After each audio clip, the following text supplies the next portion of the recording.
দেখো, নবমীর দিন মাছ এসেছিলো, সেই মাছ কাটার ভিডিওটা তোমাদের সাথে আজকে শেয়ার করলাম। কী মাছ এসেছিলো সেটা আমি তোমাদের লিখে দিয়েছি, তাও বলে দিচ্ছি। একটা বড় সিলভার, তার সাথে একটা দেশি মাছ, আর এই বড় মাছের একটা পেটি, একটা মাথা, ব্যাস এই চারটেই মাছ।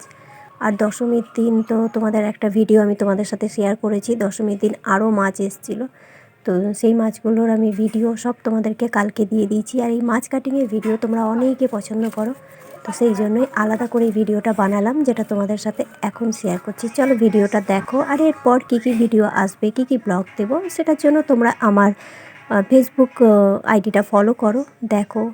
আর হ্যাঁ, লাইক, কমেন্ট, শেয়ার যেটা ইচ্ছে তোমরা করো।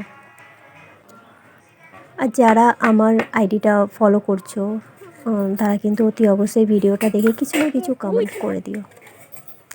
যারা এই ভিডিওগুলোতে কমেন্ট করবে তাদের প্রোফাইলে গিয়ে কিন্তু আমি প্রোফাইলটা সার্চ করি, কারণ সেটা করতে আমার আরও ইজি হয়। খুব সহজে সেই প্রোফাইলগুলো সার্চ করা যায়। কারণ দেখো, আইডিতে বন্ধুত্ব বেশি হয়ে গেলে, মানে ফলোয়ার্স বেশি বেড়ে গেলে, জানো তো, সবার প্রোফাইল কেউ কখনো ফলো করতে পারে না। তো একমাত্র কমেন্টগুলো রাস্তা থাকে, যে কমেন্টের মাধ্যমে আমার ফলো করাটা সুবিধা হয়। তো তোমরা যারাই যখন ভিডিওটা দেখবে তখন কিন্তু অতি অবশ্যই কমেন্ট করে দিও। টাটা।